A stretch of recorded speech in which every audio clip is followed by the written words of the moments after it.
নমস্কার বন্ধুরা, আজকে তোমাদের জন্য একটি নতুন ভর্তা রেসিপি নিয়ে এসেছি। চলো রেসিপি শুরু করি। এখন কড়াইতে লাল তেল দিয়ে দিলাম।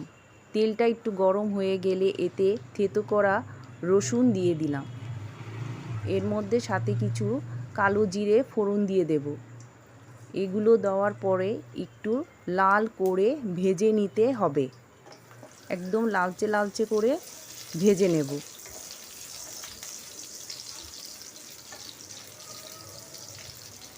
পটলে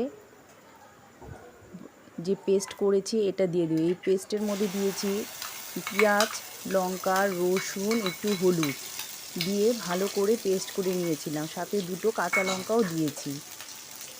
আর এর সাথে চিংড়ি বাটা দিয়ে দিচ্ছি। চিংড়িটাও আমি একটু হলুদ লঙ্কা দিয়ে পেস্ট করে নিয়েছি। এখন এগুলো খুব ভালোভাবে মিশিয়ে নিতে হবে, ভালোভাবে মিক্সড করতে হবে। মিক্সড করা হয়ে গেলে এর সাথে দিয়ে দিব হলুদ, শুকনো লঙ্কা, জিরে, নুন আর একটু ধনিয়ার গুঁড়ো। এগুলো দিয়ে ভালোভাবে আবার মিক্সড করতে হবে। এমনভাবে মিক্সড করব যাতে এটা আস্তে আস্তে শুকিয়ে যায়। এটা অনেকক্ষণ ধরে মিক্সড করতে হবে। মিক্সড করা হয়ে গেলে দেখবে লালচে হয়ে গেছে। সাথে একটু চিনি অ্যাড করে নেব। চিনিটা অ্যাড করে নিলে এর টেস্টটা অনেক গুণ বেড়ে যায়।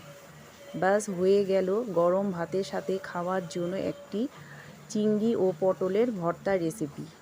এটা গরম ভাতের সাথে খেতে খুবই ভালো লাগবে।